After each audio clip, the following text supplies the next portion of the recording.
नमस्कार दोस्तों, हमारे चैनल बचत सलाह में एक बार फिर से आपका स्वागत है। दोस्तों, अभी मैं आपसे कारवी स्टॉक ब्रोकिंग लिमिटेड से रिलेटेड एक इन्फॉर्मेशन शेयर करने जा रहा हूं।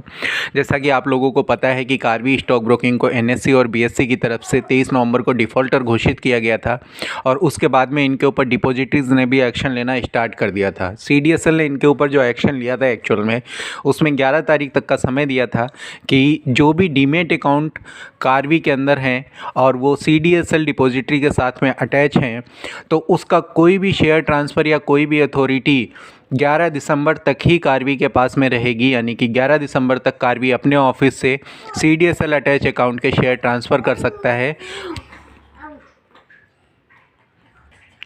11 दिसंबर के बाद से सीडीएसएल ने अपनी जो भी अथॉरिटीज़ कारवी को दे रखी थी डिपॉजिटरी की, वो सारी की सारी वापस ले ली है।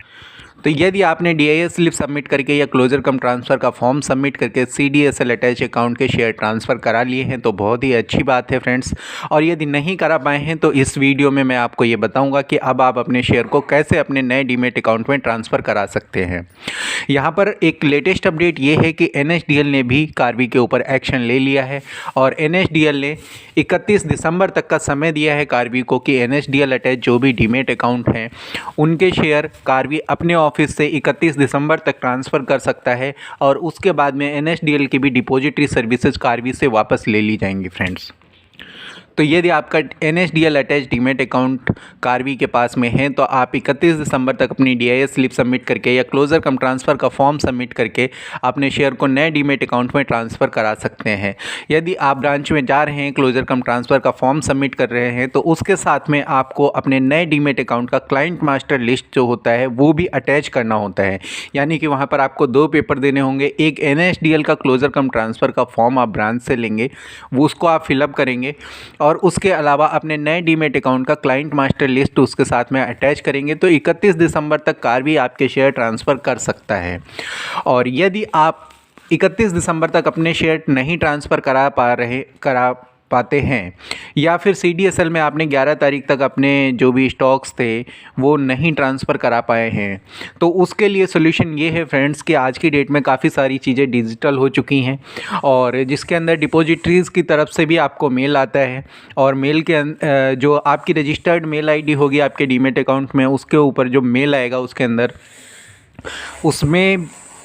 डिपॉजिटरी की एक मेल आईडी मेंशन होगी। आप उस पर भी क्लेम कर सकते हैं। वहाँ पर आप मेल करके अपनी जो भी डिटेल है, जो भी स्टॉक्स हैं उनके बारे में मेंशन करेंगे उसमें कि मेरा ये डीमेट अकाउंट नंबर है और इस डीमेट अकाउंट में मेरे कितने शेयर पड़े हुए हैं उसको आप मेंशन करेंगे और अपना नया डीमेट अकाउंट नंबर जो भी जहाँ पर भी आपको शेयर ट्रांसफ़र कराने हैं उसको मेंशन करेंगे और नए डीमेट अकाउंट की क्लाइंट मास्टर लिस्ट आप उसमें अटैच करेंगे और आपके पास आई हुई मेल आईडी पर उसको आप फॉरवर्ड कर देंगे तो वो क्लेम का प्रोसेस है, आप उसको उस तरीके से भी क्लेम कर सकते हैं। लेकिन यदि आप मेल से क्लेम नहीं कर पा रहे हैं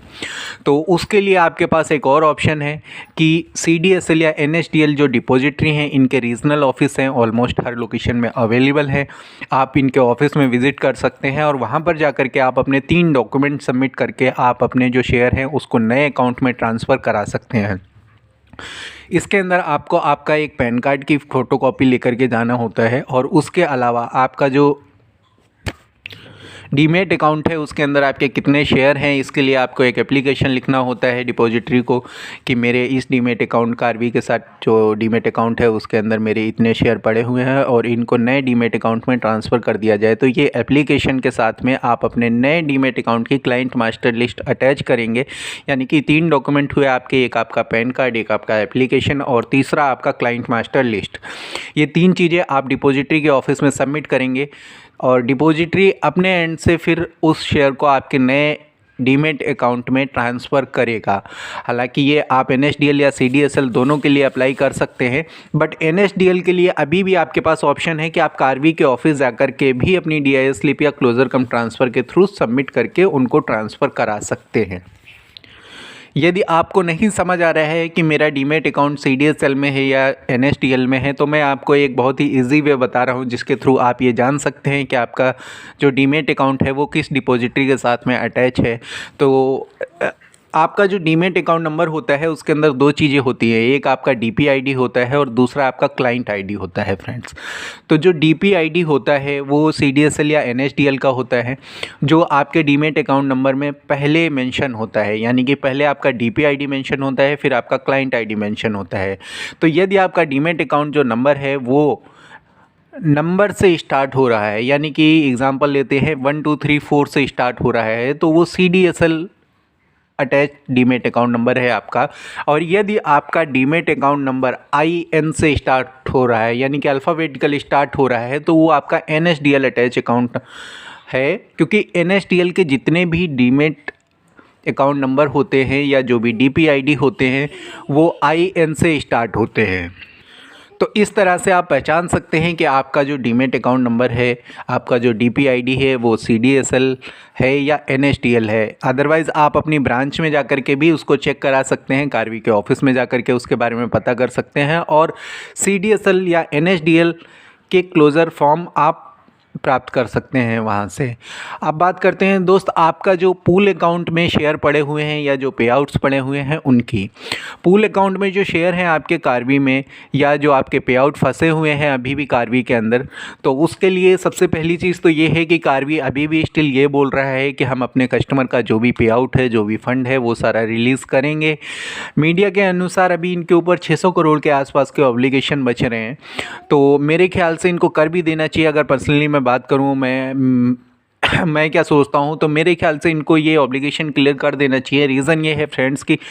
कार्वी ग्रुप ऑफ कंपनी की जो वर्थ है वो ऑब्वियसली 600 करोड़ से ज़्यादा है, क्योंकि इनके ग्रुप ऑफ कंपनी में कई सारी कंपनी हैं जो अभी भी काम कर रही हैं, और 600 करोड़ रुपए के ऑब्लिगेशन के लिए कोई अपने इतने बड़े ग्रुप के ऊपर रिस्क लेगा? मेरे ख्याल से ऐसा नहीं होना चाहिए। और यही एक चीज़ है जो हमारे अंदर थोड़ी सी पॉजिटिविटी लाती है कि अपने इतने बड़े ग्रुप पर एक्शन न होने दे कार्वी, और 600 करोड़ रुपए के अपने ऑब्लिगेशन को क्लियर कर दे।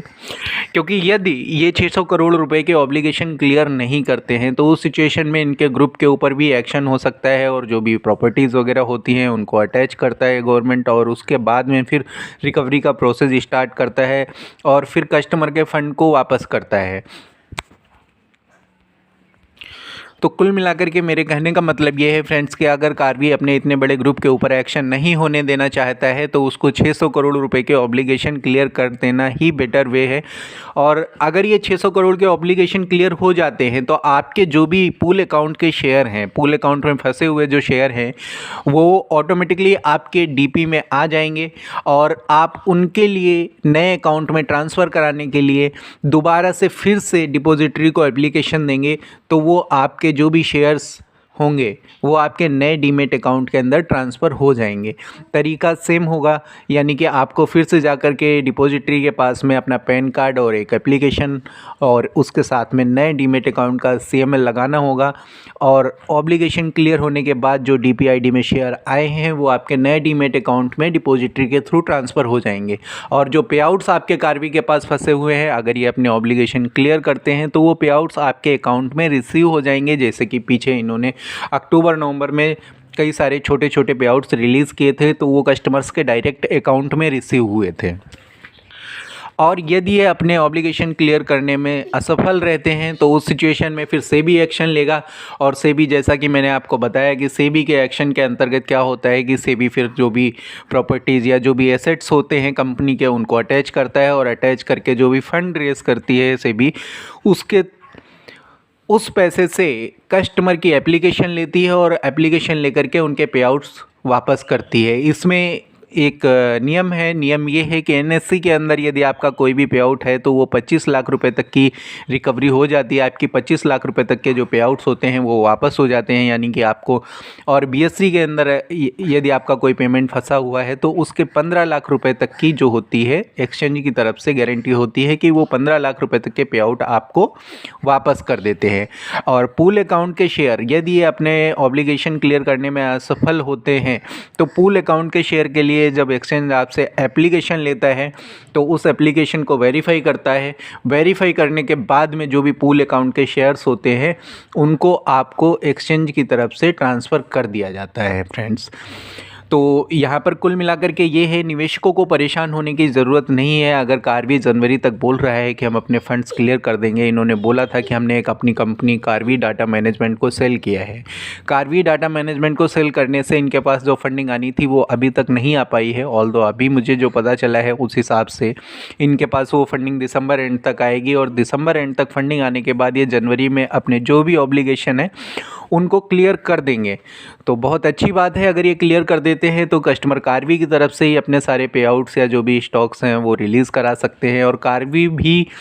फिर एक्सचेंज के पास अपने ऊपर जो डिफ़ॉल्टर का नाम लगा है उसको हटाने के लिए जा सकता है। और यदि ये इनके पास फंडिंग नहीं आती है और ये ऑब्लिगेशन बने रहते हैं इनके ऊपर, तो फिर सेबी एक्शन लेगा, और सेबी एक्शन लेकर के जो मैंने बताया आपको रिकवरी करके फिर आपके स्टॉक्स, आपके जो भी पे आउट्स हैं उनको रिलीज़ करेगा। उसका प्रोसेस 3 महीने के बाद स्टार्ट होता है, यानी कि 23 नवंबर को इनको डिफ़ॉल्टर घोषित किया गया था। 23 नवंबर के बाद में 3 महीने का समय ब्रोकर के पास में है कि वो अपने ऑब्लिगेशन क्लियर करें, और अगर 3 महीने में वो अपने ऑब्लिगेशन क्लियर नहीं करते हैं तो फिर सेबी एक्शन ले सकता है, और सेबी का जो प्रोसेस है उस हिसाब से प्रोसेस करके फिर कस्टमर के पैसे को वो वापस करता है। तो इसी तरह के शेयर मार्केट से रिलेटेड वीडियोज़ पाने के लिए कार्वी स्टॉक ब्रोकिंग से रिगार्डिंग अपडेट लेने के लिए हमारे चैनल बचत सलाह को सब्सक्राइब करें। धन्यवाद दोस्तों।